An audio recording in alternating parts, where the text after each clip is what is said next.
Welcome back, everybody, to another episode of the Southern Outdoorsman Podcast. We're coming at you from the woods. That's why we're still in our camo. Had an interesting hunt today that you're going to hear all about on the next outro episode. But today, we're talking about a little bit of backtrack and sign. Mr. Jacob Lishen. Jacob, how you doing, man? I'm great. Happy to be here. Stoked to talk about it with you guys. Yeah. So sounds like you guys had an exciting evening in the woods. Yeah, it was something. There's some bucks seen. Had some close encounters. Target buck may or may not have gotten an arrow flung at him, not by me, by somebody else. But we'll see. We'll talk about it in the outro. Jacob, how you doing? Oh, doing well, doing well. It's been a long day. Listen, we go from well, again, we'll talk about it in the outro breakdown episode, but it's a fiasco. You definitely gonna want to tune in Thursday, guys. But no, doing extremely well. And Jacob, super excited to get you on the podcast, man. This is something I think we've kind of, at least I've talked about getting you on for a little while now, and finally we're able to make this happen. About 5.5 years into the podcast. But Jacob, real quick, I want you to kind of give me a rundown of your deer hunting background, where you're originally from, but now where you reside as a resident in the Southeast. Great. So I was born and raised in the great and wild state of Central Florida. I say Central Florida because Florida is a good number of different states all over itself. So people from South Florida and North Florida, we're all kind of our own people. So I spent most of my younger years there, just chasing everything that I could in the woods. But spent a lot of my early deer hunting days on a lease in Georgia. So we leased land in one county in central Georgia and then one county in southeast Georgia for most of my youth. Um, you know, Afterwards, ended up moving to Virginia for college. Spent some time in the mountains there, trying my best to chase those whitetails unsuccessfully as a young kid in school. But found home after bouncing around a little bit post college in the state of North Carolina. So I've been there now, going on 7 years, and have been successfully whitetail hunting that for quite some time. Most of the duration that I've been there, and almost exclusively on public land. I've only taken one private land buck since I've been there. So yeah, and I've had a great time. So it's helped me really like dial in on hunting the Southeast, and it's also shown me how like applicable the things that I started to learn in Georgia were in North Carolina. Absolutely. And another thing, Jacob, that we're going to mention, actually, we're going to talk about this in the episode, is at least the last 4 years, you've been hunting a bunch of different states. I think you mentioned before we started recording, you try to do about 6 states a year that you like to hunt, hunting a bunch of public land kind of across the country, or, of course, trying to pick up some properties if you get access to some. But one thing you mentioned us previously, and especially one of my calls with you, I guess a week and a half ago, almost 2 weeks ago, is what you do is specifically in North Carolina, how it translates to all these other states, but it works so well in specifically North Carolina. But you've been bouncing around. You were kind of give us a little rundown of your season so far, and again, how you try to hone in on specific signs, specifically rubs, and how that really plays a factor for you. But before we kind of dive into that, I want to hash out something real early with you, because I know you're a listener to the podcast as well, and you brought up something to me that I really want to discuss as well in this episode, which is the idea of hunting feed sign for mature bucks.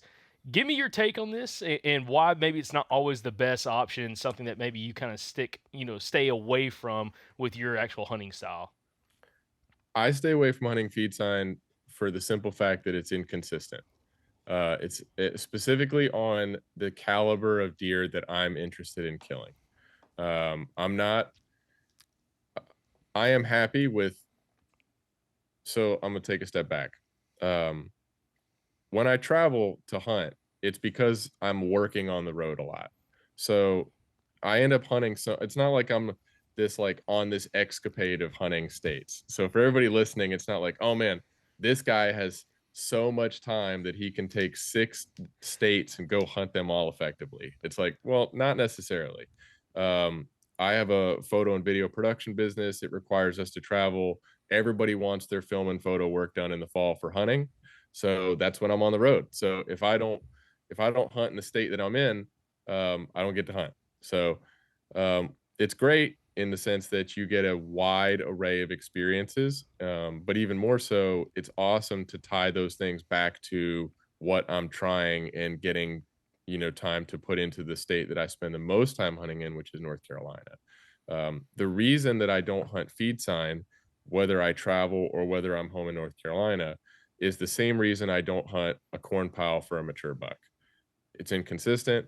They don't show up there on a regular enough basis for me to justify harvesting them there, specifically in daylight hours. I'm not saying that they won't do it at all. You might be able to get them there during the rut, or during a time where they're trying to pick off does or hit a scrape. But for the most part, it's not a consistent, when you're looking at hunting where the time you spend in the field is finite. You've got a week to get something done, which is the way that I approach every property, in state and out of state. Like, I get on a property and I'm like going to give it 5 to 7 days as hard as I can go, and expect that I'm going to harvest my buck or get an opportunity at him in that time. I cannot sit all season, or even for 2 weeks on a primary feeding area and bounce around this feeding area hoping that he comes in.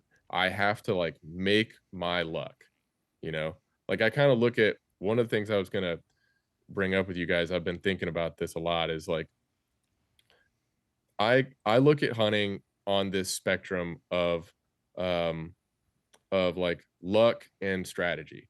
And the spectrum is like, if you were to take it from, on a linear line, and on the right side is luck and on the left side is strategy. And then in the middle, you have like this toggle that rotates back and forth. The more that I can like eliminate the luck and make it more strategy, the better it is for me. And I think that's a big issue for people, is that a lot of times they're banking too much on the luck. Like, if you're going 50-50 or 70-30, you're giving way too much credit to the luck. There's always some that's there. Like, you can't, you're out hunting against a wild animal. You're out there chasing something that has its own, it can do its own thing. So I think that there's always some of that you have to expect. You can't account for everything, but you want to whittle down as much as possible. So it's all about putting yourself in high priority, high odds opportunity situations. And I just don't find that consistency from a percentage basis to relate effectively enough to feed trees to justify me being there and hunting them. So with that, a lot of listeners, we've kind of divided the audience right now, because we've and this is one reason why I want to talk about, because we've had a lot of very successful feed tree hunters that do kill some really good deer every single year, or at least consistently on feed trees. But a great example, Rick Cope. We've had a ton of listener success stories come from Rick Cope's episode from South Carolina, episode 510. 510. But also on the flip side, we've also had a lot of feedback from other listeners saying that like features are great, but like exactly what you're saying, like it's hard to have a consistency on a very specific deer trying to hunt that primary food source. And one thing that you've mentioned is, again, how trying to take as much of the luck out of it and lean a little bit more towards strategy. You made a phrase that I really want to hone down on, is like, make your own luck. What do you mean by make your own luck when it comes to whitetail hunting? I think what I mean is like, that's a good question. So I think what I mean is that you only have so much time, right? So like, for me, I don't have the time to waste on just sitting and waiting. Like, I use the term a lot in other speaking engagements where I'm talking about like, it's like you're hanging to hunt, you're not hunting to hope. Like, that's the real deal here, is that like, if you and this is a hard habit for me to break a couple years ago, so I don't want to act like this isn't something that just comes natural. It's ingrained in all of us, that you walk out and at least in the Southeast, you're accustomed to walking out and hanging in a sitting in a double ladder stand or in a box, and you're just kind of hoping something good comes out. And I think that the tradition of hunting over food sources is in and of itself kind of hoping that the deer determine your luck. You're not actually like putting those pieces together most of the time. Now, I'm saying somebody might not have a camera over a field and be paying attention to it and do whatever they're going to do there. And that's an argument for another time. But for the most part, I want to figure a buck out. I want to look at what he does in his movement, and not just him, but the general area that bucks are preferring on a specific piece of ground, and then put myself in the highest odds chance to just be in or around them. So making my own luck is me solving the problem that is, how can I get myself within 25 yards of a whitetail. For a perspective, the last 6 whitetails I've shot have all been under 16 yards with the bow. Correction, I shot one with a rifle last year, first one for a long time. So I know old Ginger Gunslinger over here will be stoked about that. So Yeah, we took the old odd 6 out for the first time in 10 years, and it barked. That's what I'm talking about. Listen, smell that gunpowder, baby. But all those bucks were 8 yards, 10 yards, 7 yards, 12 yards, 16 yards, 14 yards. Like, they're all close. And the only reason that you can hunt them like that, and why there are other guys in the hunting space that I think do so really well, is because they're making their luck, they're making their opportunity. They're putting more cards in their hand and less in the buck's hand. Like, that's kind of I know that's a roundabout way of answering the question, but I feel like it's like you can answer that a lot of different ways. Yeah, well, that's perfect segue, because I want to kind of go into the next aspect to this conversation, which is, you're talking about all these shot opportunities, taking the rifle, out of the equation. All these bucks that you've killed in the last couple of years have all been, say, sub 20 yards. If you're taking feed trees, or just like and even not even feed trees, but just primary food sources out of the equation, your corn piles, your food plots, big ag, all that kind of stuff, oaks, all that kind of stuff out of the equation, what is giving you the opportunity to be able to get that close to a whitetail, to a mature buck, and get a shot opportunity without actually having to rely on a food source? I think what allows you to get closer to whitetails, so it seems to me, in my experience, people who hunt exclusively food sources are almost always prepared for longer shots.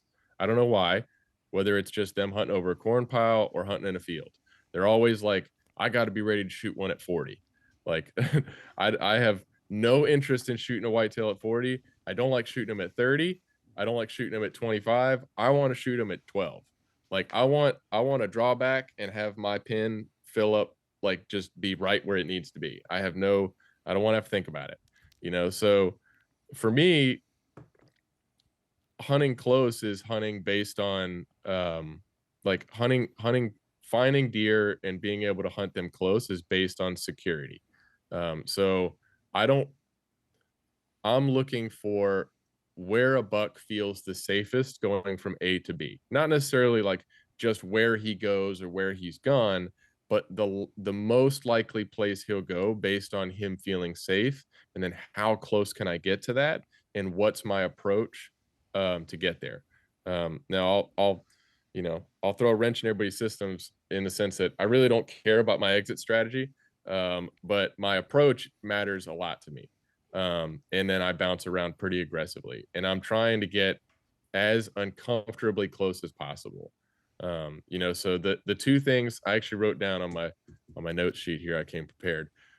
So the 2 words that I preach to everybody, if there's an opportunity for you to change your mindset as far as how whitetail hunting goes, and what's helped me the most, is to always lean on the side of making sure you're uncomfortable and you're doing things that are unconventional, the 2 U's. And what I mean by that is, like, when you're uncomfortable, think about, like, you don't want to have to cross a creek. You don't have to walk through a swamp. You don't want to have to access through like a 1,000-acre cornfield where you're walking a row of corn for 500 yards. Whatever the process is, almost every single time when I've had either an opportunity at or been able to harvest a mature buck, it's because, 1, I've been in an uncomfortable spot, and 2, it's been an extremely unconventional spot. It's very against the norm of what I think not only like the routine hunters are doing, but also it's very against the norm of what I would consider a typical place that you would even hang or find a whitetail. Okay, yeah, there's a lot here we got to dive into. Let me ask you this: how do you go about it? Because one thing that you like to do is hunt specific deer, locate sign based off a specific buck and try to, like we mentioned earlier, backtrack that deer and really trying to learn his habits without necessarily, again, relying on the food source. What are some of those things that you're keying in on that helps you try to figure out a specific deer and how he's using an area, and then when and how you need to make your moves in order to get that close opportunity? So I think the best way to answer that is almost by, if you're okay with this, is by breaking down the process of what a week-long hunt looks like as best as abbreviated as I can. So usually, and I say a week long, typically when I'm hunting a specific buck, whether it's in North Carolina, Illinois, North Dakota, Virginia, wherever, I usually am on like anywhere between a 5 and a 10 day routine. So with my harvest typically falling sometime around day 7. So I'll kind of explain what those days are like. So um, we'll start from, like, you choose your property. So I would choose a property based on it being, one, something that I feel like allows me to be unconventional in my approach or offers a wide diversity of landscapes and habitat types. Not specifically something that I think a lot of people are going to go to. So I'm not huge on big pieces of public. I'd rather pick small pieces of public, even in my own hometown. So if I'm going to go to a new piece, let's say I'm in central North Carolina, and I'm going to go to a new piece of public land, I'm going to go to a piece that is something that I can take bite-sized pieces out of. Meaning, like, I'm not going to pick the first 1,000 or 2,000 acre piece of property or however big piece. I'm going to pick 100 acres out of that piece of property. And then I'm going to take the first day and I'm going to try to cover as many inches of that property that I think are applicable to a big buck as possible. Because with every property, you have an 80-20 rule, right? So if you pick 100 acres, 20 acres of it are probably going to be actually used by the deer collectively. Not always. You may have some that there's some change, but it's a good rule to live by. So I'm going to walk as much as I can with emphasis on key points within that property. So once I've covered that ground, I'll identify on day 1 of my hunt and day 2, like, what am I seeing? So first of all, like, let's think about it as a Monday. So show up on a Monday, I'm walking this property, I'm finding sign, I'm paying attention to what does the average size sign look like, and then what does the, like, big sign look like. Some states, the Midwest, you may find the average size rub is on, the size of something as big as your forearm. In North Carolina, the average size rub might be on something as big as my thumb. And then all of a sudden I find one that's on something as big as my wrist, and I need to take note of that. And to kind of get in front of that, I feel like an argument for that as a sidebar. Um, I don't believe that I don't believe that every buck, I believe every buck can make a big rub, but I think that more often than not, especially going back to our odds and strategy and percentages discussion, big bucks have a tendency to make big rubs. Little bucks may contribute to big rubs. I've seen, like, tiny bucks contribute to an existing big rub and even make a big rub, but it's less frequent. It's the same principle with tracks. It's not that a little buck can't have a big foot.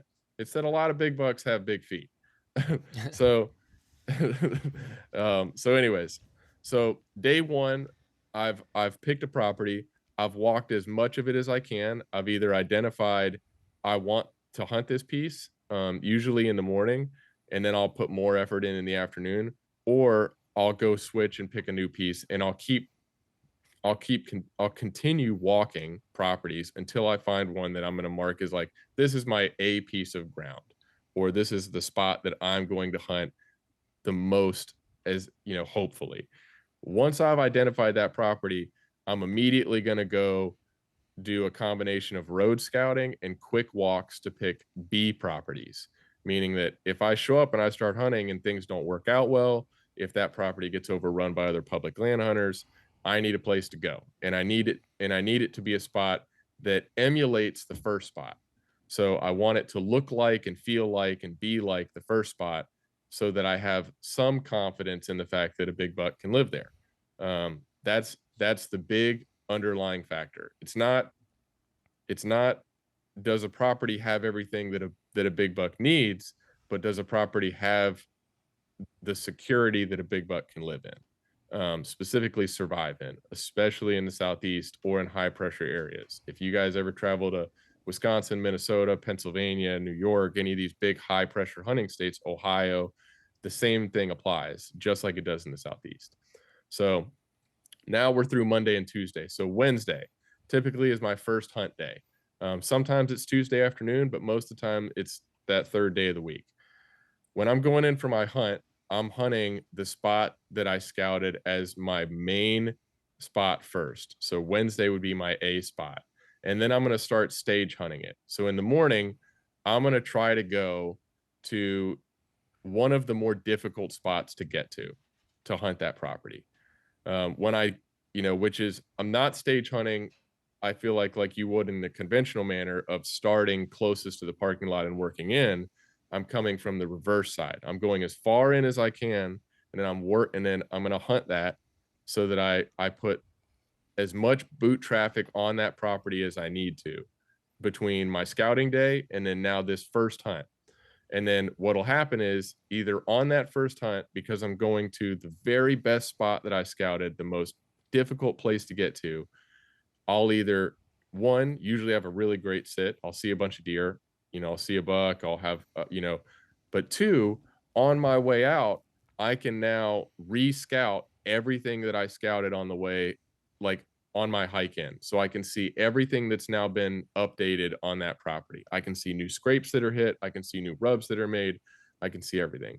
And then I stage hunt my way back out, or I determine if I need to start the reverse. And then the next day I can come in and start hunting from the front end. Just depends on where all that sign is. And you never know until you actually get in there and you see it. And it's a day-to-day evolving process. So Wednesday afternoon, I'm focusing on the best sign that I found either on that hunt. So if I saw a buck on Wednesday morning, and I made a move on him, or I see him make a move and I want to make an adjustment, I'm going to make that Wednesday afternoon if I can, meaning like some bucks are just not huntable at certain times of the day. Like some spots are not morning or evening spots. Some bucks you will never kill in the morning and some you will never kill in the evening. It's just the true fact. It's just the hard fact of their life, So I'm going to make a determination there, and I'm either going to hunt the best sign that I found on my scout out, or I'm going to hunt what I saw from the morning sit. As the week progresses, that strategy amplifies every single sit to the extent to where what my goal is to continue to take that property that I have been hunting and to progressively shrink it as tight as I can, to the point to where that buck is almost in a proverbial fishbowl, where it's like, I know without a shadow of a doubt that he's in this area. And even if I'm putting pressure on it, it has enough of what he wants, specifically security, that the likelihood of me bumping him out is minimal, because everywhere else is more dangerous than here. And I might bump him. He may smell my boot tracks there, but he's here for a reason. And he's here because he can survive here. So if he can survive here, it's going to take a lot of effort for me to kick him out of this area, because this is like, especially for an older buck, like a buck 4 years or older, they have chosen a spot based on like, I can live here, not because of like it's close to food or it's close to water, or maybe that applies in certain times of the year, but most of the time security is very top of their list. So as I work through the week, that's the strategy that I'm going to take. And as the week closes out, my sits are going to continue to get more bold, where I'm going to be pushing the boundaries on where I need to go. And I'm reading sign every single day. So I hang and hunt every single time I go in. I very rarely leave a stand in a tree, almost never. I think I've done it once in 3 or 4 years. Never happens, because I never know when I'm going to change what I do. I change something every single time I go in. Like this morning's hunt, for example, I walked in the dark. I stood at the head of a drainage for 45 minutes watching the sunrise, determining where I wanted to hang. Like the panic inside me of like, I need to be in a tree, it's getting light out, was like hard to fight off. But I also knew I needed to make the right decision. And I had to go through all those equations in my head to be like, well, if he does this, he'll do this. If he does this, he'll do this. If he does this, he'll do this. If I go here, he'll go there. And it's this whole process of like pre-forecasting the chess match that is you and this whitetail. Which, by the way, you killed a buck on that hunt, right? Today? Yeah. I shot a buck. Oh, okay. I missed part of that earlier. Yeah. Oh yeah, Jacob was in the bathroom. You were Okay. Jacob's in the bathroom. Yeah, not a happy ending there. Gotcha. Not a happy ending. Not a happy ending. So yeah, I shot a good buck. We won't talk about that right now. Well, we'll save that for another podcast. I'm curious about your process when it comes to both the security cover and the buck sign. So going all the way back to the beginning, the 80-20 rule, narrowing down 1,000 acres into 100 acres. You've kind of touched on it a couple times, but I want to go a little bit deeper. You're focusing on security cover that can hold a mature buck. And I'm really curious, especially with someone who travels as much as you do, because you hunt North Carolina, you were just mentioning Illinois, Wisconsin, just wherever work takes you, that's where you're going to hunt. How do you determine on the fly what is good security cover in your area? And the reason I ask that is because that's a problem that I run into quite often when I travel, or even when I hunt different places here around Alabama, where good cover on one property is maybe not necessarily good cover on another property, or good sign on one property is not necessarily good sign on another property. Like the spot where my stepfather missed that buck this afternoon, the sign in that spot wouldn't really get me fired up on another property that I hunt 30 minutes from here. But on this property, it is like the best sign ever, and it's kind of underwhelming looking sign. So how do you make that decision on the fly and determine what is good and what is not? That's a great question. So those decisions are made on Monday, going back. so going back to like that week-long strategy, that decision is not made before my boots are on the ground. So I think that one of the issues everyone has is they try to predetermine. Once again, you can't predetermine anything. Like you can't pre-select where a buck's going to be. Like you can't, like you can know a general area, like he likes this. You can whittle that down, right? But you don't know definitively that he's going to walk this trail at this time. You're just taking kind of, you're adjusting that luck strategy spectrum, but there's always some luck involved. When it comes to sign, I'm always basing what I determine to be good sign for that area off of the in the moment reading of the landscape, right? So like I might go to a property and see like 1 buck track and 2 doe tracks, and that's all I'm basing that property off of. If it gets better, then that's great. But if it's not, then it's not. So I think the reality of that is like, if you can have some preconceived notions, like if you're going to go to the Midwest, there's a high volume of deer, you're probably going to see a lot of deer. If you're going to hunt Central North Carolina, we have a lot of deer per square mile. Could be anywhere from 25 to 60 plus, depending on where you are, even on the public. Now, some of the public is not that way, but there's a lot of land and there's a lot of deer. So, but you shouldn't be making that determination until you get on the landscape that you're on, and you shouldn't be judging it against something else. So for example, I don't hold North Carolina accountable to what I see in Illinois or Minnesota. I also don't hold North Carolina accountable to what I see in Alabama, or Alabama accountable to what I see in North Carolina. So I take every single property for what it's worth on its own. Now, the question there is like, okay, well, how do you know whether a property is worth hunting if you're not justifying like what is and isn't good sign? Because if good sign is only applicable to the property that you're hunting, then how do you ever know whether a good buck is there or not? I'm looking for caliber and size of sign. So for me, if I'm finding rubs that are, let's say, the size of your wrist or bigger, it's not necessarily that I can guarantee that there's going to be a giant there, but it's worth a second look. And that's the way that I approach it. Now, then you start to apply density, right? So it's a matter of what frequency am I seeing that sign on a specific piece of property? So I've already attributed this property to being good in it of itself, not necessarily in comparison to another piece of land. But then I'm like, okay, now that I'm here, I feel like there are deer here.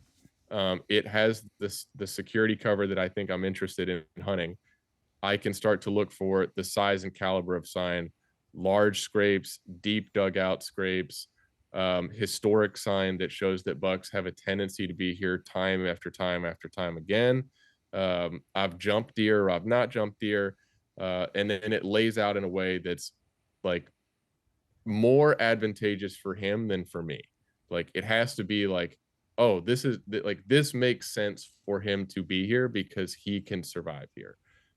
So, and then Andrew, to touch on your question about what constitutes good security cover, I think that varies in every single state based on what that buck likes to live in. So going back to the fact that like you can't take preconceived notions into your spot.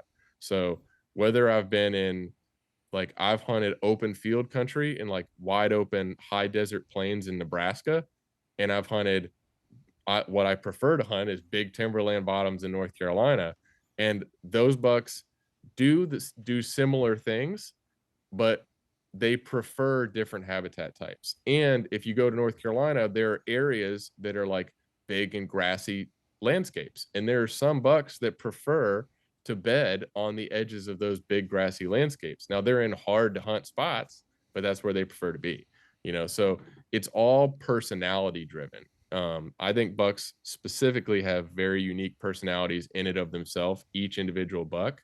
And because of that, like they all have different preferences. So the short answer to that is just like every individual property you have to look at through the lens of this piece of land and not compare it to something else.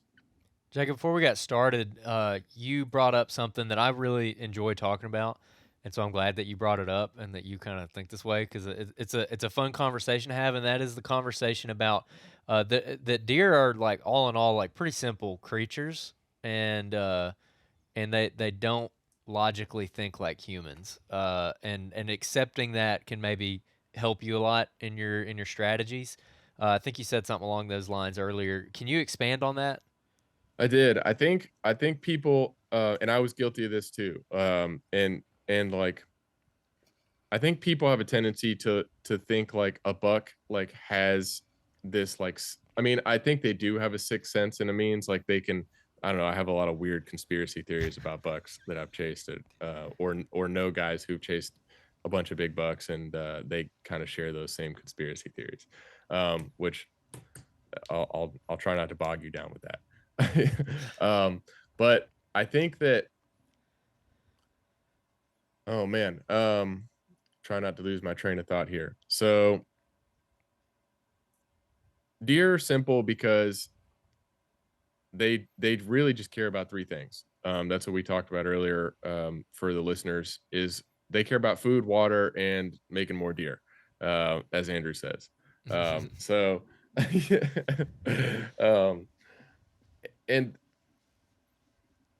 I think that those things are all in the bounds of the fact that they have to already be alive, right? So like when I look at the hierarchy of preferences of a deer, well, to have food, water, and making more deer, they have to first be alive. So like you can create like a hierarchy of what your focus should be on based on what is most important to those deer or what your habitat and landscape looks like. Because they're simple, like because they're simple, they're easy to put into those four buckets. And people overthink and they give the deer too much credit. I've been guilty of it in the past. And what it does is it forces you to make more rash decisions versus like an A plus B equals C. And that's usually what it takes, like a lot of the time, especially outside the rut. During the rut, all things are off. So like if it's rut, like there's no strategy to it. So maybe it's worth prefacing that a lot of the stuff that I'm talking about is more useful up until if you're in a conventional like rut timeline state up until like October 30th. from October 30th until mid-November. And then again in that second rut window, usually in December, like kind of all bets are off. Now you can get lucky and find a buck that's more of a passive buck that chooses to sit more during the rut and wants to stay a little bit further away from everything. Maybe he doesn't want to fight, maybe he's shy, whatever it is. Those deer do exist, but for the most part, you're banking a lot of this strategy talk off of, like, depending on when your state opens, September through the end of October, and then again in late season in December. So I'm trying to make sure that I answer your question without going too many rambles here. But I'm terrible at answering some of those, in the sense of, like, to explain why I think they're simple is to explain, like, why they have to, like, what their priorities are. Like, they live in the wild, right? So they're not concerned about the things that we do, and they're not thinking about the things that we do. They know that they have predators. Those are you, me, coyotes, everything else. And then they just have to have food, water, and they have to make more deer and have security. So they're not like wizards out there, even though they might feel like them sometimes. How does that factor into your tactics where you're hunting your way through a property and you're going and you're identifying the place you want to hunt, you're identifying what cover you think that those deer are wanting to use, and then you're identifying the sign that relates to that cover. So how do you tie all that together and basically end up coming up with stand locations based off of that? You mentioned a couple times earlier that you're like wanting to go to like the hardest to access spots. Yep. I'm curious about how all that kind of ties off together. Like, does the difficulty of access take precedent over the sign, or do you need to see like a certain amount of sign to hunt a spot? That's a great question. So I think that the way I want to make sure that we answer that is to clarify what I mean by difficulty of access. It doesn't mean far away from the parking lot. It might mean right nearby. It just means, like, going back to that whole uncomfortable aspect. Mature bucks have a tendency to want to live in, like, pretty gnarly spots a lot of the times, or once again, spots that give them the advantage. It just seems to coincide, I think, a lot of the time, that bucks that want to that they find safety and security, especially older bucks, in these places that are, like, very uncomfortable for you as a person to be in. Whether that's pine thicket, whether that's new cutover, whether that's, the middle of a swamp or a cattail marsh or whatever it is, or the top of a bluff. Like, all those places are difficult for you to get to, not just physically but also to hunt. So that's, they relate to those because there's less people there, right? As far as identifying what makes a spot good, I'm just looking at density of sign. So I want to be able to identify, like, okay, usually going and coming sign. So deer travel not just like one way. So let's say I walk into a piece of property. You could see like a myriad of rubs scattered all over the place and identify, okay, deer live here.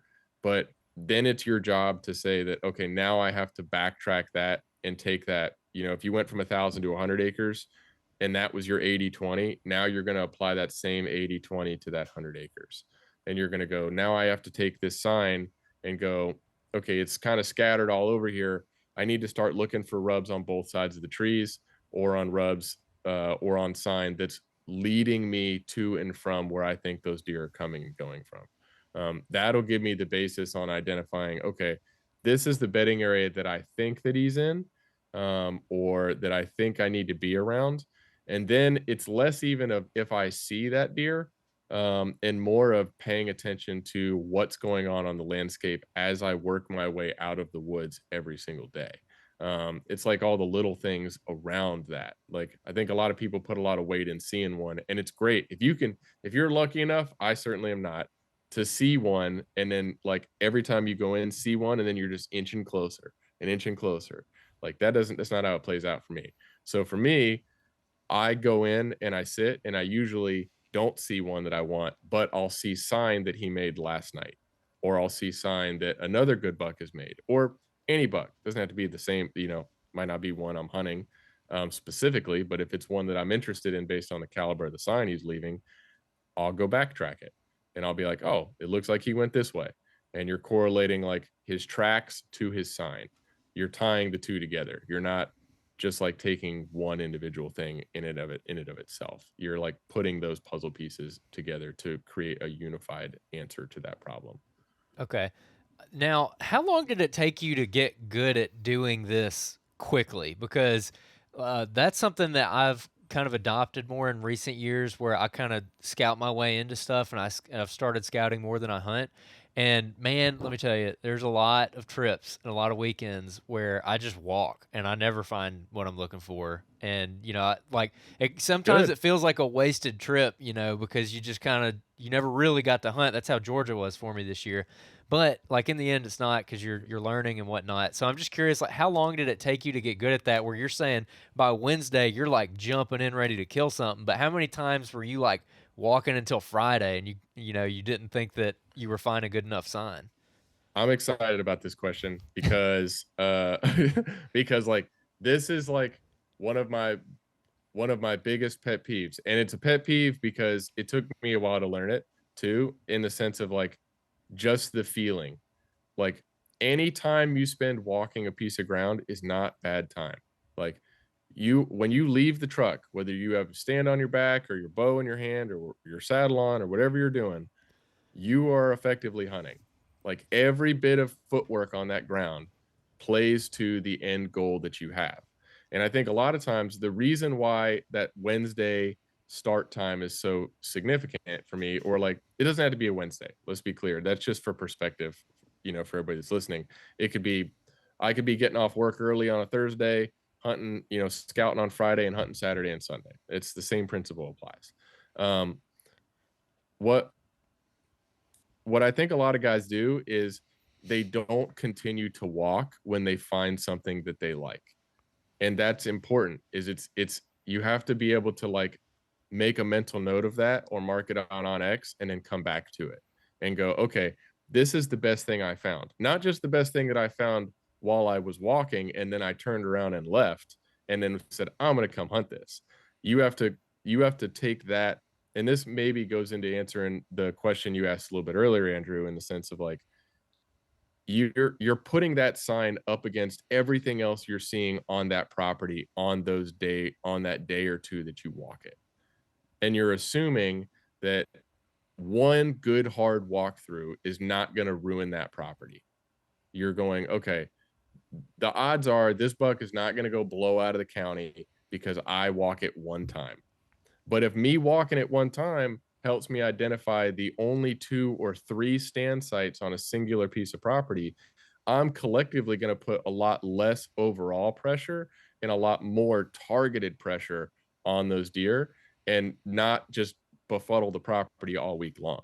It's not going to be all over the place. So I coming full circle, the walking that you're doing enables you to make those strategic decisions. Like it enables you to make those to feel confident in that midweek hunt start, like that, where you're going in, you're like, I'm going in to hunt here and I feel good about it. Well, the reason is because you've already identified that that's the best spot or the best region of the property. So every hunt from there on out is like, you're in the game. But why would you go in for a sit if you were why would you sit if you weren't in the game? Like, so that's, my buddy and I that hunt in North Carolina a lot. 2 years ago, we started like this rule that even if we had to stand on our back, if we were going in to hunt, if we got somewhere and didn't feel good about the spot, whether it was morning, evening, midday, whatever, we would continue to walk. We would just walk with a stand on their back. And I can't tell you how many times I have like gone in the morning and hung a set and sat there at 7 a.m. and been like, why am I sitting here? And I broke the set down and I put it on my back and I started walking and I found a new spot. And I either was like, oh, this is where I should have been this morning. And I backed out and I hunted it the next morning, or, whatever.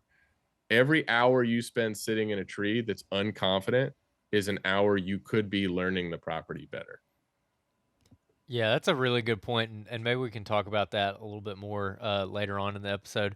But another thing that I was kind of curious about is, do you hunt, like in North Carolina specifically, do you hunt properties like year after year, or are you kind of always bouncing around? I so the rule that I have started to try to live by is I'm trying to hunt. So the answer is both yes and no to that. So yes, in the sense of I have properties that I feel really good about that routinely produce bucks of a certain caliber. I say routinely produce, can produce bucks of a certain caliber that I'm interested in hunting. Um, but they don't always. Some years, some random Joe off the street happens to figure out my spot, and all of a sudden he's living there, and the buck that I think would or could live there is not there. So I have to have backups, right? So I usually am trying to have 3 primary spots and then 2 new spots every year. So for example, my new spots are being shuffled all the time, and sometimes they like work their way into a primary spot. So it's almost like you're holding a hand of cards, right? And you've got like, or a good analogy for it is you've got a starting lineup. You got your basketball players on the court, right? So you have your 3 main guys who carry the weight of the team, and then you've got 2 guys who shuffle in and out for whatever reason. That's kind of the same principle of what applies. And I know because I have that set for me because I can reasonably only manage and hunt 5 properties well. And I say 5 properties, each of those properties may have 1 to 4 good stand sites, regardless of the fact that, they may be 1,000 acres, 200 acres, 4,000 acres. Like I've whittled them down to where I'm like, if I'm going to hunt there, I'm going to hunt here. And that's the spot I'm going to be in. That's the spot I'm going to kill in, or I'm going to be able to make a determination of where I'm going to kill in by hunting in and around that spot. So because of that, like I'm hunting 3 properties routinely, and then I'm cycling 2 in based off usually trail cam data that I'm soaking trail cams over annual amounts of time. So my trail cams are soaking long windows of time, and then I'm looking at what bucks are living there and then what bucks are surviving and whether it's worth me going in there to chase them or not, or whether it's a next year property. All right, Jacob, I've got to ask you this. You're talking about like different size properties. You may have 1 to maybe at the most maybe 4 stand sites that you really want to hone in on a specific property. Because I've been curious, and the way I'm kind of bringing this conversation up, I've been curious about how can guys, whether they're in a hunting club where they may have anywhere from 500 acres to 3 or 4,000 acres, that they're part of a big lease with a bunch of other people that they've been in for a long time, how they can implement what you're talking about. The guys that hunt public land, which we talked a lot about public land so far, or just how you implement this on public land, or the guy that has a private farm that he might have 100, 200 acres that he hunts, and maybe he's not really dabbling in the public land aspect, but all these different people that have a little bit different backgrounds, how they can implement what you're actually doing. Okay. And kind of Yep. going back to Andrew's, question, talking about like, whether or not you hunt some of these same properties year over year in North Carolina because that's your home state, versus bounce around a whole bunch, and you just kind of answer that.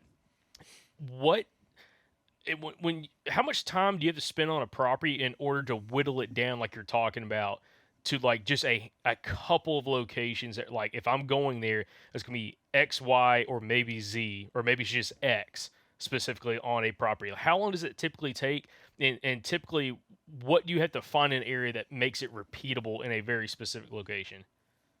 I think I would ask you in response to that is how fast can you walk X amount of acres? So as it applies to you, right? So like for example, if I'm gonna go hunt the national forest in Virginia, and like let's say I'm gonna go hunt the land like Nathan Killen or Dave Miller, or those guys hunt in Virginia or West Virginia, or any of that stuff, or the guys in Western North Carolina. Um, Dude, that stuff can take a minute to hike. You may be spending 3 or 4 days just because it's physically exhausting to try to cover that much ground. Like, and you can only cover so much. Now, the nice thing is about that topography is a lot of that like whittled down is already done for you. Like you've already narrowed your scope a lot versus like flat ground can get kind of tough because you might have 1,000-acre bottomland piece that's all fairly monotonous, and you have to walk every inch of it to cover it, versus you may be able to go and hit just the northeast side of a slope and identify whether a good buck is there or not, depending on how your wind is working and what he's doing and the surrounding stuff. So you can kind of, so there's good and bad to both. But the question in response to that is like, well, it depends on how fast you want to walk it and the size property you want to do. Is it 1,000-acre cutover? That could take a lot longer than, a 200-acre block of hardwoods. I could walk 1,000 acres of hardwoods pretty quick. A cutover could be a monstrosity, depending on how gnarly it is, and how in depth you want to go with it. So, what I would say is to my process stays the same whether I'm on public or on private, right? So, if you're a guy that's on a lease, and I am on a lease, there's a lease in North Carolina. I'm on a 2,000-acre, a little over 2,000-acre lease in North Carolina. I hunt every so often if a good one shows up there that I'm interested in. The first thing that you're doing is you're looking for people. So where does everybody go? Like, I know you guys have talked about this on the podcast before, but we're all familiar with what pinout boards are, right? Everybody likes a good pinout board. I love being able to look at the pinout board, just because there's like this ambiance to the pinout board that just feels like deer hunting.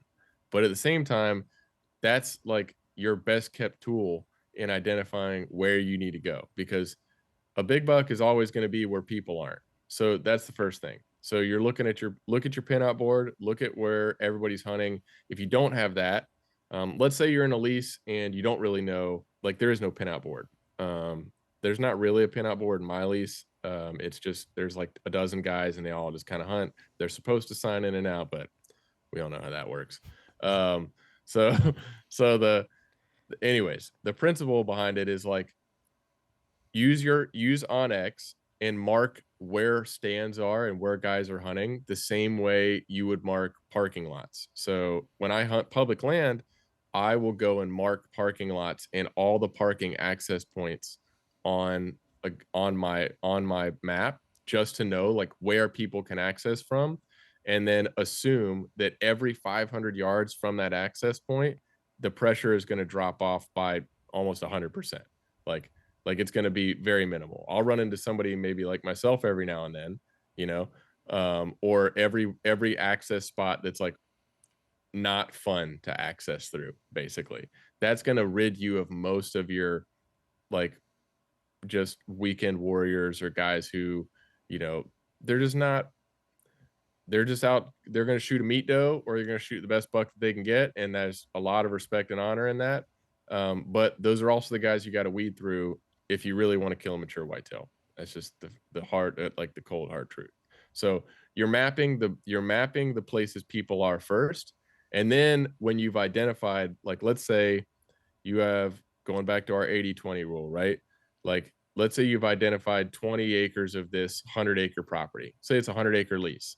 20 acres of it are pretty not hunted that hard. Well, within that 20 acres, what habitat types in that 20 acres are going to best apply to a big buck to survive? Is there habitat diversity? Is there thicket? Is there a cutover? Are there SMZs running through it? Is there something that justifies a buck to be there? And then, start working with that.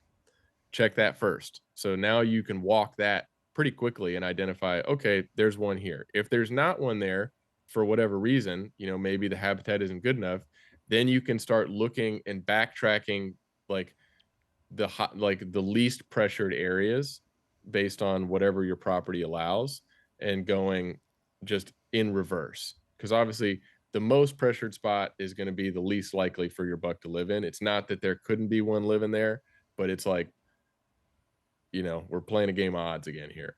So you want to backtrack that pressure.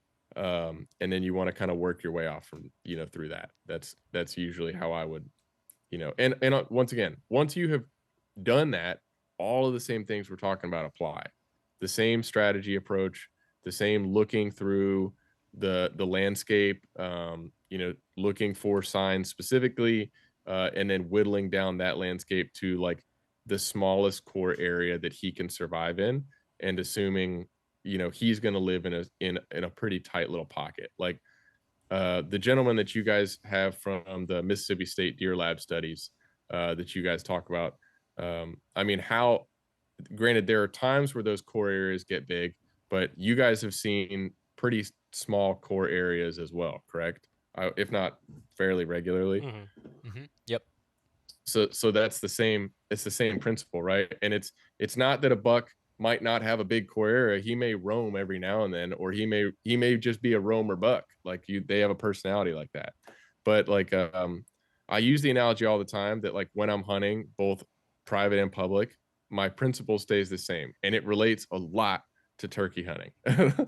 and the in the singular purpose that like when I turkey hunt, I tell everybody turkey hunting is what I do before I have my coffee in the morning. I've said that my whole life. And what I mean by that is I want to play the game with the bird that wants to play the game.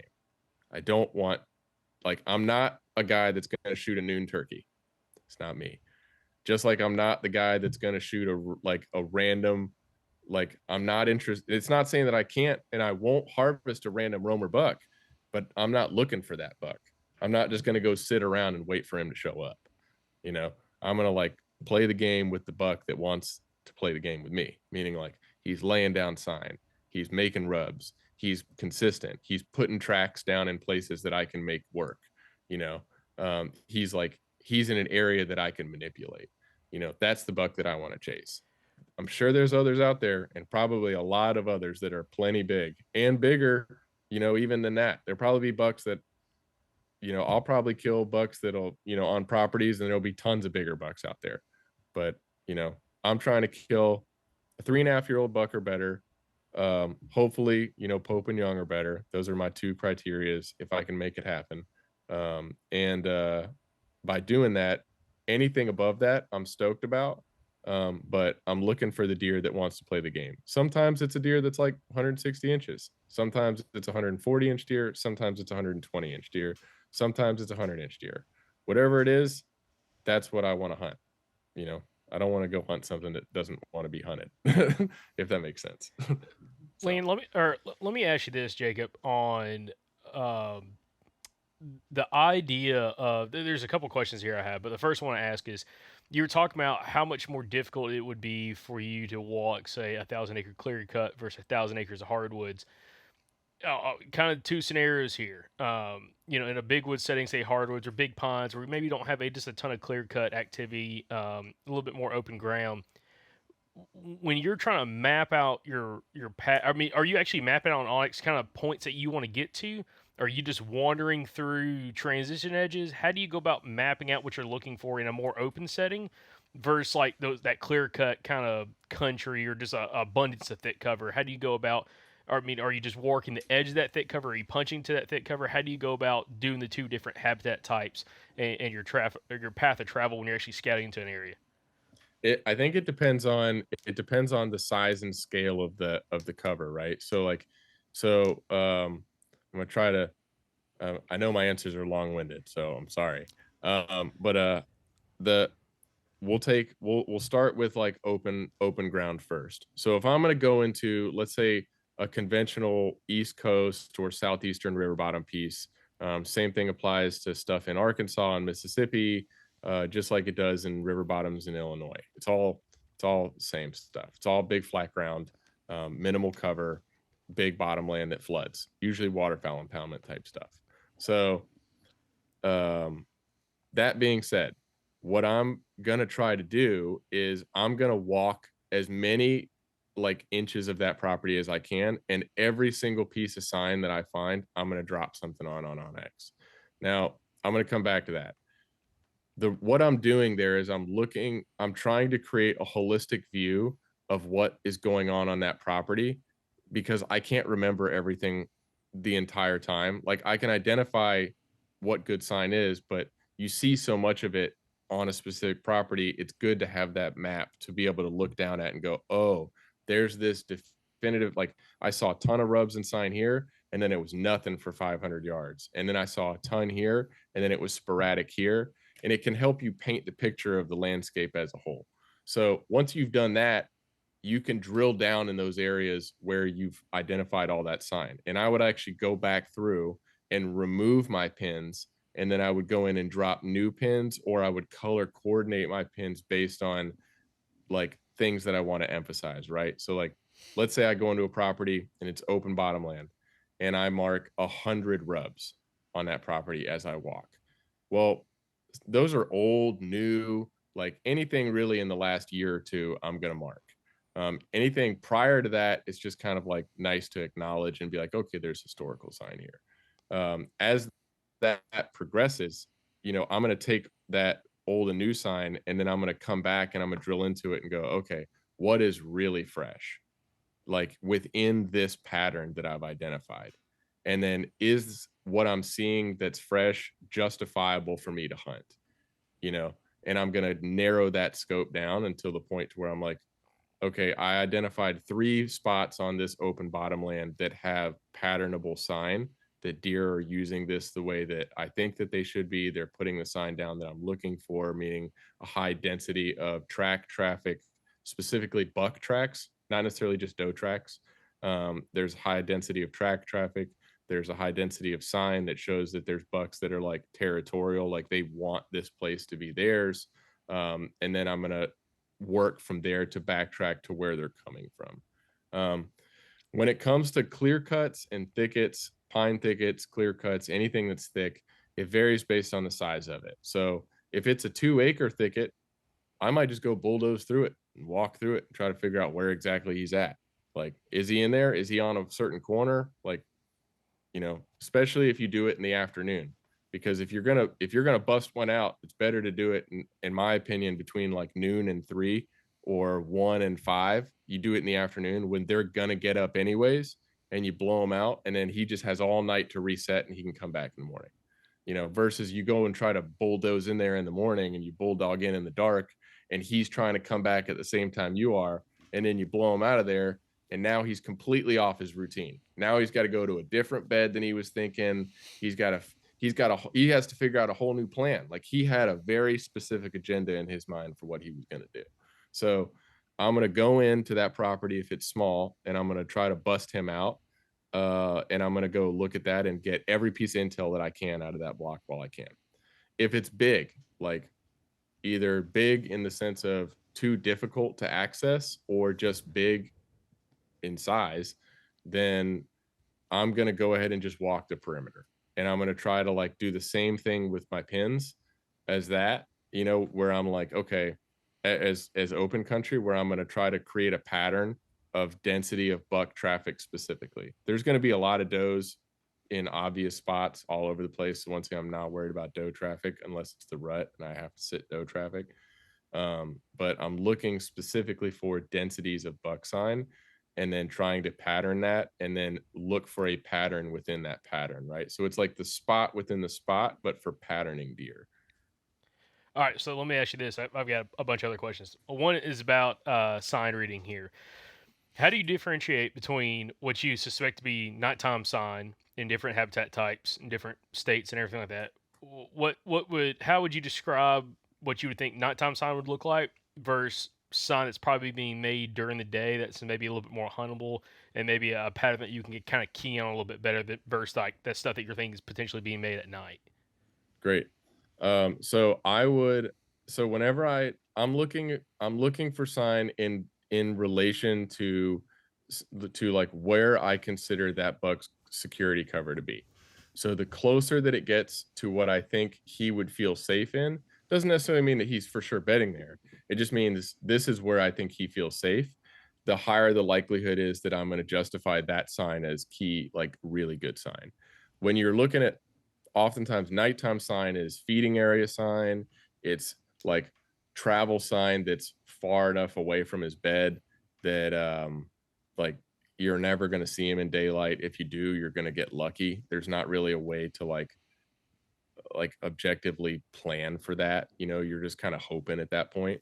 You know, so anything that's, taking it back to just being simple, anything that's in the wide open, like if it's in the wide open and it's really out there, like, he's not saying that there aren't times where he won't be there, but it's probably less likely, at least in my experience. So I'll look for stuff that's in the wide open or appears to be like, okay, I would imagine deer are going to go here to feed. Like, this seems like there's a bunch of oaks here. There's an acorn field, like there's, or not acorn, excuse me. There's a big peanut field, or there's a soybean field, or there's whatever in that general direction. There's nothing that constitutes something that I think a big buck would feel really safe in. Meaning, like, if you're thinking cover, think of lower third cover, right? So like, think about it from the perspective of deer operate in that lower third of the canopy, right? So like, if you're walking through a 7 or an 8-year-old pine stand, it could be really thick or it could be wide open underneath. They live their life in that bottom third. So like, they're going to look for the thicket within that pine stand. Like, I'm sure you guys have seen, like, you'll be walking through like thick pines and it's just wide open, even young pines, but then there's a briar patch right in the middle of those pines, and bam, you'll knock a buck out of that briar patch. That's because it's that lower third cover. That's what he wants to be in, because he feels safe. He's like putting something visibly between him and you. So when I find sign where there's no way for a buck to do that, I'm not counting it out as a place that I can't potentially see him, but it's like lower on the totem pole, and I'm like not putting as much stake in it. I'm identifying that there's a pattern associated with it, but then my goal is to backtrack from there. Like, I have to like find out where he's coming from. Next kind of thought with that is building a pattern. Okay, so you kind of talked about how you're reading this sign, and a lot of what you're talking about is rubs. And I am Yep. curious how scrapes also play a factor for some of this, and I'd love for you to maybe discuss that in addition to this next question. But how are you trying to figure out, like, explain, if you explain this to the listeners that don't understand how you're piecing together a pattern that you think a specific buck's doing. And the thing is, we're talking about backtracking without trail cameras specifically Yep. here, okay? Yep. So, past guests like Jeff Homan, who we've had on from the podcast, or had on Episode from Alabama. 122 with Jeff Homan. He backtracks deer, but he's using trail cameras. So he does a lot what you're talking about, but he just keeps leapfrogging trail cameras further and further back until he catches that buck, daylighting multiple times a day, or at least a couple times a day, and then goes and tries to kill him. And he has a ton of success doing that. But we're talking about how to do this without trail cameras specifically here for the most part. So if you're talking about trying to, you're trying to find that pattern that a specific buck is doing based off sign that he's specifically leaving, finding his track, if the ground is, able to really hold a good track. How are you trying to explain to the listeners, really explain to us too, how are you going about kind of in your mind and using Onyx and everything, building out what this pattern potentially looks like based off security cover, based off the sign you're finding, and his overall destination that he's going to get to at some point later in the night? How are you kind of building that pattern out to figure out where you need to actually step in and actually hang a stand in order to be able to get a shot opportunity? Cool. So I think that this applies to, there's a bunch of things that I could talk about there. You guys are, if your other guests haven't told you, you're good at asking questions. You think you show up to this thing prepared, and all of a sudden you get questions that make you think like that. So the best way to start is to understand deer movement, and I'm going to refer back to the podcast that you guys have done. You guys could plug the podcast with MSU, I believe the MSU Deer Lab folks, or anybody. Who's the guy that does the trail camera studies that you guys have done? So, Shane, we've had a couple of private individuals do it, but scientific studies we've had not from MSU, but from Georgia, University of Georgia. Michael Chamberlain. We talked a bunch about deer studies there. Shane Parker did his own thing. And then also Bill Thompson from Spartan Forge, kind of some of the studies that they've kind of opened up the doors to. Awesome. So one of the things that I think that if the listeners haven't listened to those, and I believe we've talked about this, is bucks have a tendency to move in an oval, right? Like, that's what they do. Like, they don't move in a perfect square or a big circle. Like, in the rut, they may make these giant loops, but once again, I want to preface this and remind everybody that's like, we're talking about this in the scope of September through October 30th. And then really you could just scratch November entirely, and then go December 1st to January 1st.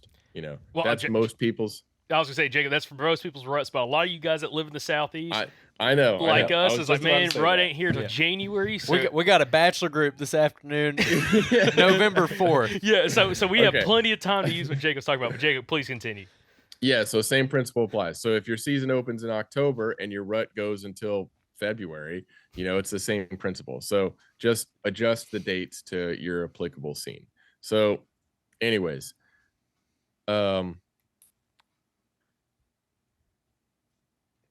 make sure I have my train of thought correct for this. So bucks move in an oval. When you're looking at sign, like think about where they're going and where, like the whole where they're going and where they're coming from is like, I can't harp that enough. Like a lot of guys want to find a good rub and then they just want to sit like on the rub or on the scrape or on the sign. Like the first thing you need to do when you find that sign is ask yourself the question, why is this here and when would he be here? And like look around. Like every piece of sign should give you pause and reason to like look at everything else in the surrounding area. Like obviously it's like, oh man, this is an impressive rub, admire it, it's cool, like, oh man, a big buck was right here. But once you've gone through that like mental like stoke of the fact that you found a big rub or a big giant scrape, stop and look around. Like, is there a bedding area up on the ridge above you? Is it in the wide open in the middle of nothing and there's like no habitat diversity for a mile each direction? Like, what are those other pieces that you can gain from the collective environment surrounding that sign? So when you do that, I think oftentimes what you'll notice is like, you'll be like, the pieces are simple, right? Like you can answer a lot of these questions yourself from the perspective of like, just when you see that, you go, when would a buck feel safe being here making this sign? If it's a rub or scrape, would he feel safe being here in the morning, in the evening, in broad daylight, or at night? A lot of sign you can pretty much justify as nighttime sign. Like it just so happens that they make a lot of sign at night, and a lot of the time it's in that food, like it's in their feeding area. That's what they want. But I think what's important to remember about that is like, when you're mapping out that pattern for a buck, you're mapping out like that loop that he's doing or what his process is you're saying, okay, I found sign. Now let's relate this to security. Does he, like, just like I was saying, does he feel safe? So if he feels safe there, you can, maybe you're barging through a thicket and you find a scrape in or on the edge of the thicket. Well, that could be, and there's very good possibility that he could hit that in daylight. So now you have to start looking around there and identifying, is there a frequency of sign that would justify that being a main hub for him? Or is that a one-off?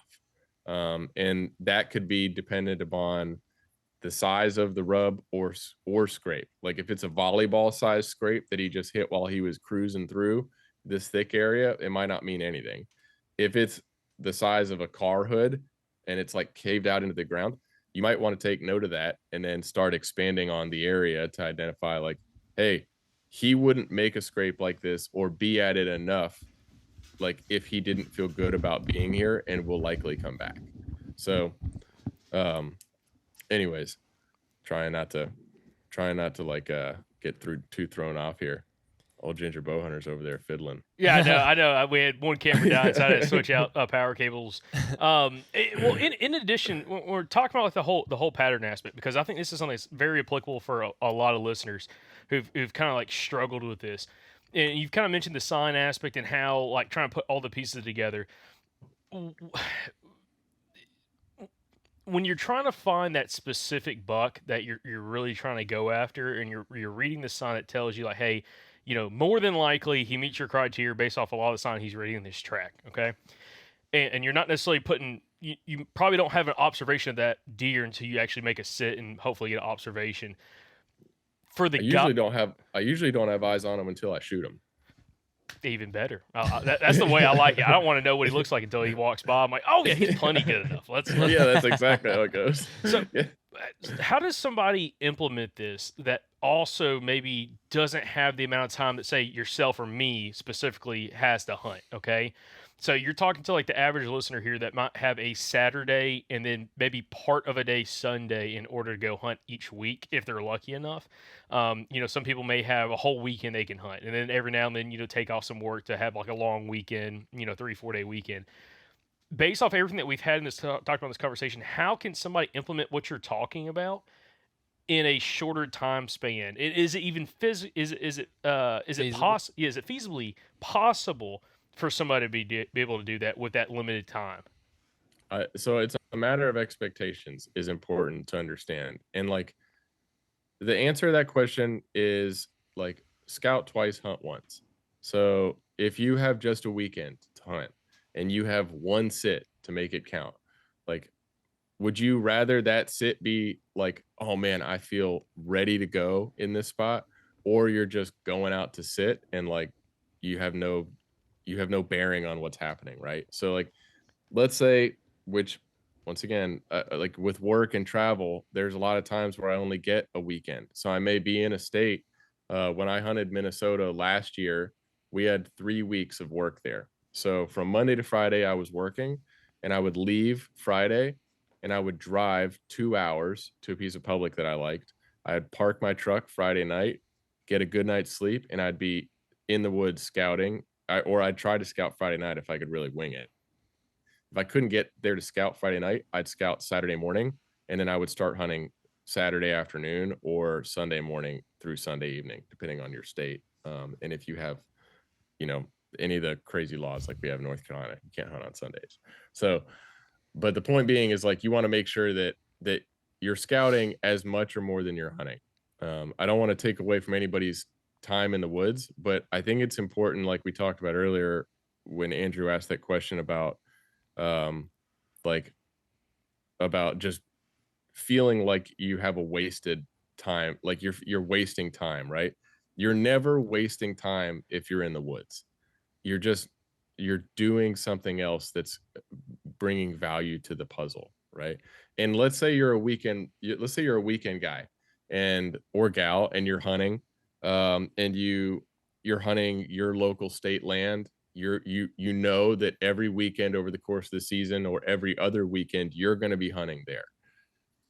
As like the good thing about this process and this strategy, and when you're scouting a lot, is you'll identify parts of the property that will likely always be good.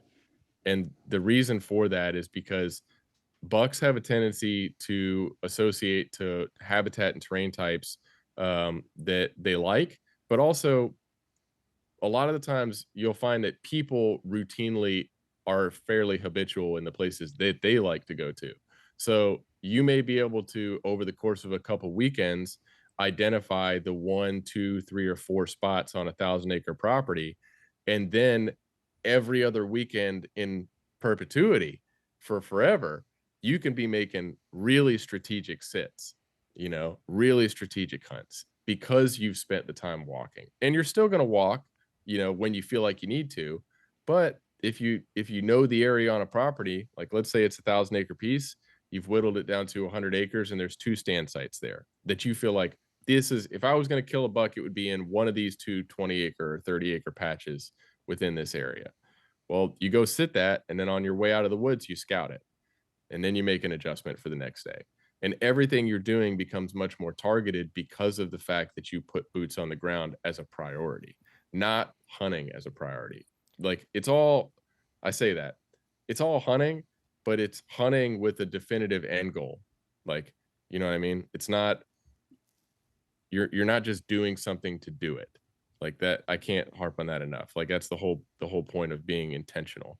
I say that's a third word: uncomfortable, unconventional, and intentional. So 2 U's and an I. So I think that's just be intent on where you're going. Like that whole yeah. Don't be sitting in a tree just hoping for something to happen. Be feeling like you could be ready for something to happen. Like, oh, I'm in the right spot. I'm here. And if it doesn't happen, that's totally fine. There's nothing wrong with that. It just means that like you got to scout some more. Yeah. Speaking as the guy who like is very often the case of like what you're talking about, getting to hunt. Like this weekend, for instance, I had Saturday to hunt. That's it. I can't hunt tomorrow, and I didn't really get to hunt last weekend at all. Um, as I like try to hone this, and like that's just kind of where I'm at in life right now, and that's the amount of time I get. What has helped me, and I'm just saying this maybe because it'll help a listener, is like you got to learn how to be decisive about stuff. Like Yeah. for me, that's what it's really ended up coming down to is like you got to quit second guessing and you just got to be decisive and start making decisions. Now I say that after I spent 45 minutes in the same spot trying to figure out which tree to get in, and it Yeah, made but it. that's Yeah. but that's good. I would consider, but see, that's the thing. That 45 minutes was you being decisive. Like, had you just walked in and threw a set in any old tree, like I'm sure that when you were sitting there trying to pick your tree, you were taking into account like where your wind was going to go, where the buck might come from, what food he's going to like, if you're hunting a feed tree, where he's going to eat, which direction he's going to come from, where like those are all parts of the equation that are like made up of decisiveness. If you were just throwing sits willy-nilly all the time and you never had those moments, then I would be telling you, hey, you need to slow down. Like slow down. Think about where you're going to set. Like there's a lot of times where like I'll start putting sticks on the tree 2 or 3 times in a hang and be like, this is not going to work. This is not going to work. And sometimes it bites me because sometimes I walk an area up too much and a buck comes in and smells where I walked and I watch him run away. But at least I know that my strategy worked and I can implement that elsewhere. Like the whole live to fight another day thing is very real. Like your life is not made or broke on a singular hunt. It's made on your success over time, like your collective knowledge. So like you're better to be more aggressive and learn more than you are to be more reserved and learn less. Oh, dude, That's good. that's an excellent quote there, and I'm really glad, Jacob, you're able to kind of again explain and simplify the whole idea and the thought process for that weekend warrior type of hunter who has a day or maybe a day and a half, maybe if he's lucky 2 days to hunt a week, or every other week for that matter, and how he can implement this, and also how you mentioned that it almost seems like some of these spots that these mature bucks like to use can be historical during certain times of the year. The sign's always there as long as pressure doesn't really change. As long as it's just you in there. This is one of those episodes, guys. You don't share it with all your hunting buddies in the hunting club, okay? Well, even if it does change, and even if there is pressure, like you kind of got to look at like it's like diminishing resources, right? So like for example, as our world urbanizes and people hunt and do more stuff, like this is actually something I learned like when I was really trying to tie into like land management with the club, was like looking at taking a 10,000-foot view and looking at the land in it of itself and going, what can we provide our deer that everyone else isn't able to provide, right? So a good example of that would be ag country. So if you are in a lease and everything around you is big peanut fields, well, those deer can eat everywhere, so you're never going to win that battle, but you can win the battle at having the best security cover, or that's a battle you can win. And for vice versa, if you're in a big open timber area where there's just tons of timber and no food, you could be the guy with all the food, you know. And the same thing applies on like your public, is like if you're on public land or your private land and you're looking at your landscape and you go, this, even if you're not the only one to hunt it. And the only reason I'm bringing this up is like, if we have a bunch of listeners and like, let's say everybody goes out and they find all these spots and then they're all stoked about them. And then somebody else goes in and hunts in there next season. Like, it doesn't mean you should entirely forego the place. It just means you should look at it and go, is this the only place that buck can survive in the given area? If it is, that buck is going to have to work around that pressure just like you will.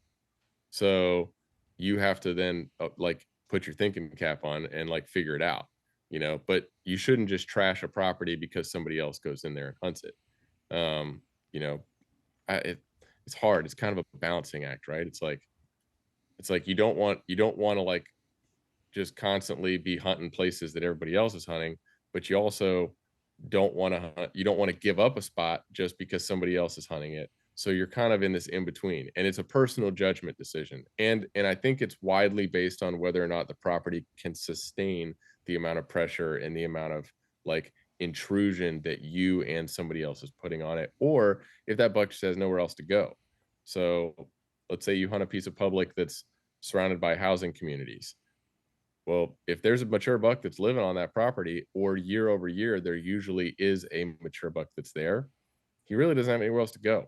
Like, he may go into those communities and come out, but remember, he's being bumped around in there all the time too. Like, so he's still going to use that giant woodlot. It's just when and where.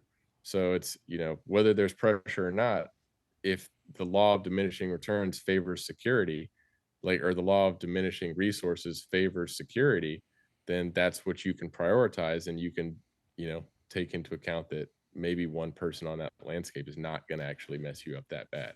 It may move him around a little bit, but don't scratch something off just because another person goes there. Jacob, one thing I just kind of realized, and maybe you did answer this way early in the podcast, but I don't remember if you did. You talked about like kind of hunting your way into these spots and scouting your way into some of these spots and actually, setting up stands. What exactly are you looking to set a stand up over, though? Like, is it like closer to some of the sign? Is it a trail? Is it a scrape? Is it just in that bedding thicket? What exactly are you like, this is where I need to be during the time of the season that we're talking about, which is kind of that early season pre-rut time period and then kind of that later season? It's the combination of things. So it's just like, I'm sure your listeners are familiar with you guys talking about, what's that word? Compounding features. You guys can't, if you're listening on Spotify, you can't see Andrew and Jacob acknowledging that statement right there. Go to YouTube, guys. Go to they're YouTube. Stoked about some compounding features. Yes, yeah, go watch them on YouTube. It's the same thing with your sign. So obviously, like, typically if you're finding, once again, I'll preface this with saying, because I'm sure there'll be some haters out there that say all sorts of garbage. Like, I find scrapes with no trail around all the time.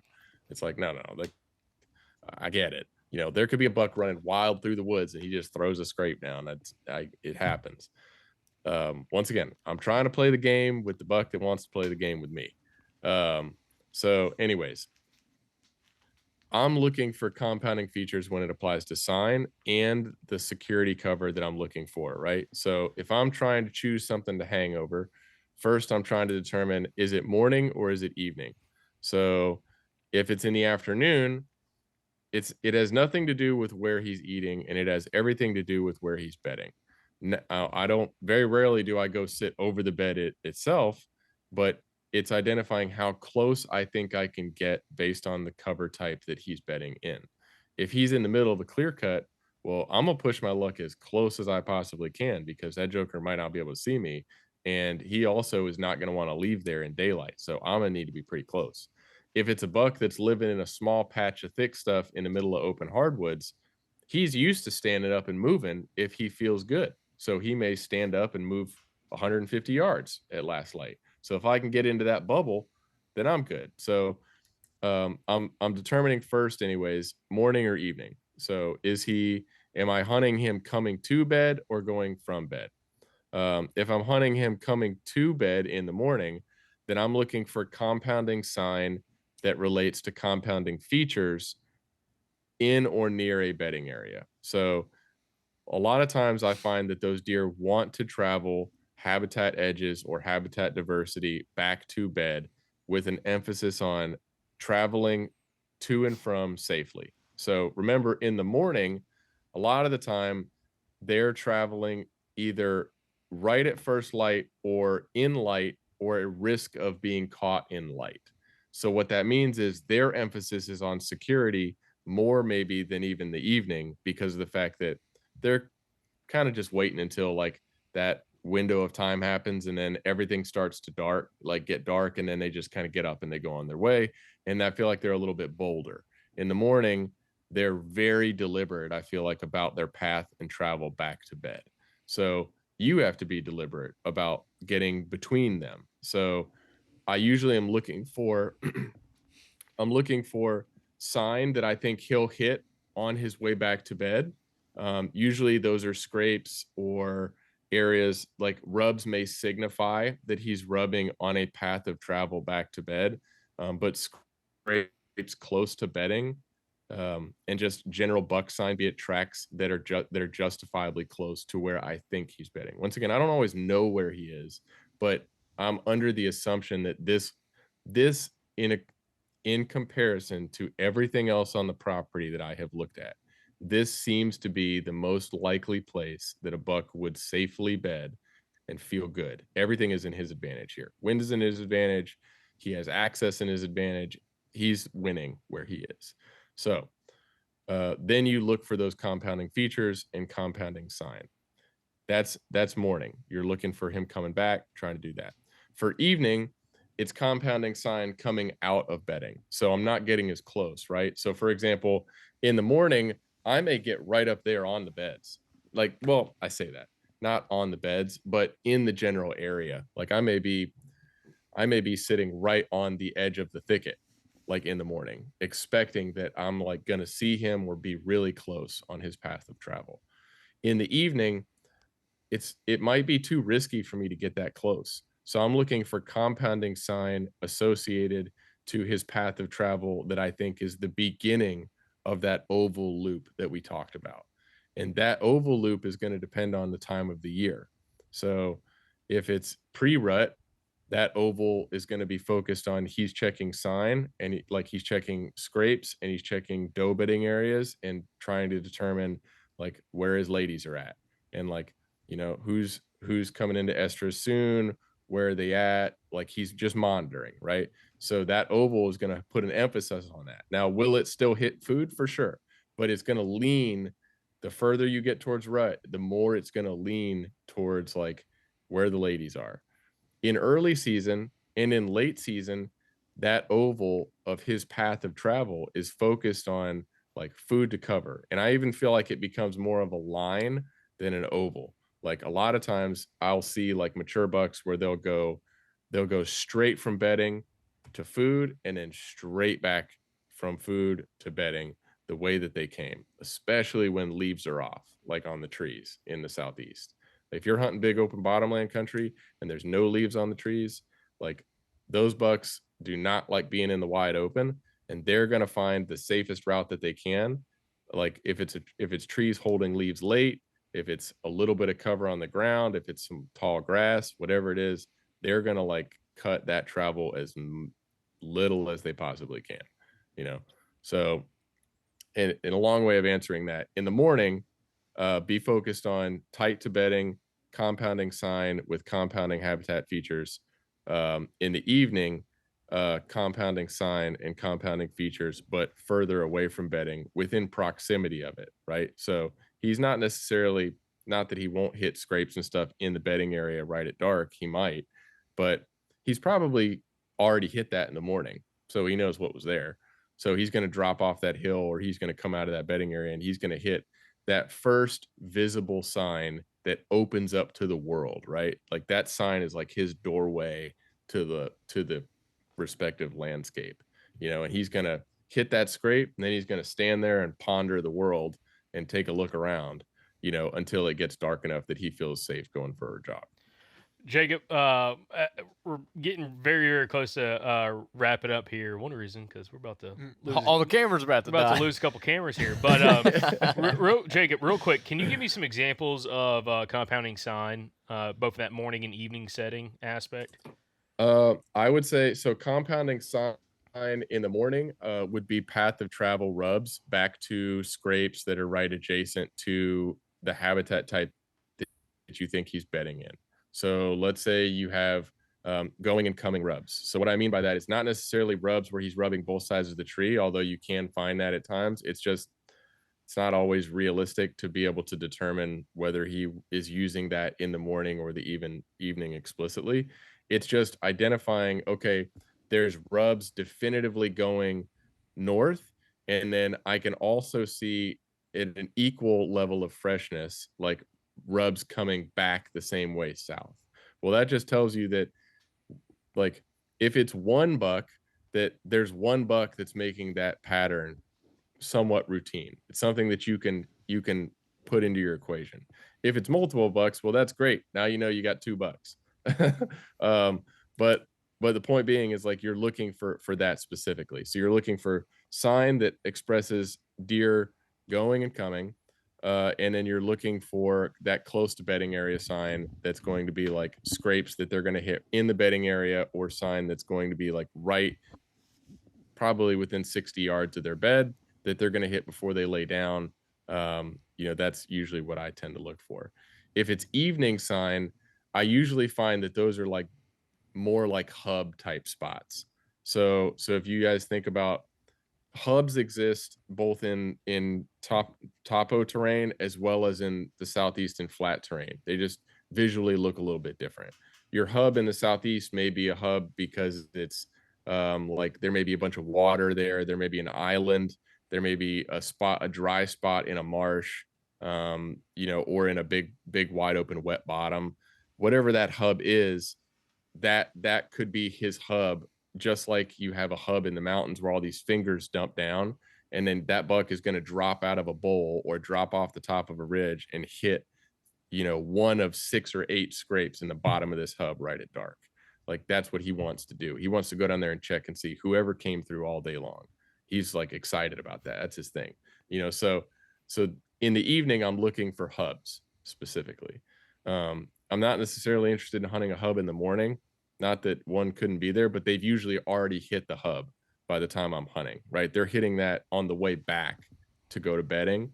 And now I'm like, if you sit there, you might see sometimes deer. You may see deer passing through, but rarely do I see a buck working a hub in the morning. Rather, I see bucks working hubs in the evening. And then in the morning, I see them having already hit the hub. And then they're going back to hitting just more intimate sign that's close to their bedding area. Perfect. Awesome. Andrew, you have any other questions or thoughts? No, man, this has been a great conversation, man. It's been fun. You have a really analytical mind, and I think that you explained some stuff here that I think we dance around a lot, but you put it in a really easy to understand way. So it's been an awesome conversation, man. I hope so. I'm just a simple guy who likes live in his Tacoma and hunt deer. So I feel like I'm, I'll can I leave everybody with one thing? Absolutely. Is that okay? Oh yeah. I think I've said this a bunch of times to a bunch of my friends. The biggest life lesson for me when it came to whitetail hunting, aside from just the whole boots on the ground thing, is like remembering that when you're listening to this podcast or you're listening to other podcasts, and I listen to a ton of podcasts specifically on hunting because like this is my thing. This is what I love to do. But all these guys that you see out here, except for the ginger bow hunter last year, most people are not shooting 7 or 6 bucks in a year, right? Like most of us are shooting a buck a year, like 2 bucks a year. Even the guys who are the best whitetail hunters I know, like one of the best whitetail hunters I know is like consistently killing 2 really big bucks a year, like talking 150, 160 class deer per year.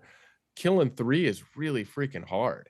Like, so like most of us, like we all put our leg on, like our pants on the leg, one leg at a time. We all put our shoes on 1 foot at a time. Like, everybody is still like, you may feel like everybody's killing bucks but you, or everybody's seeing deer but you, but in all actuality, like that's so amplified on social media.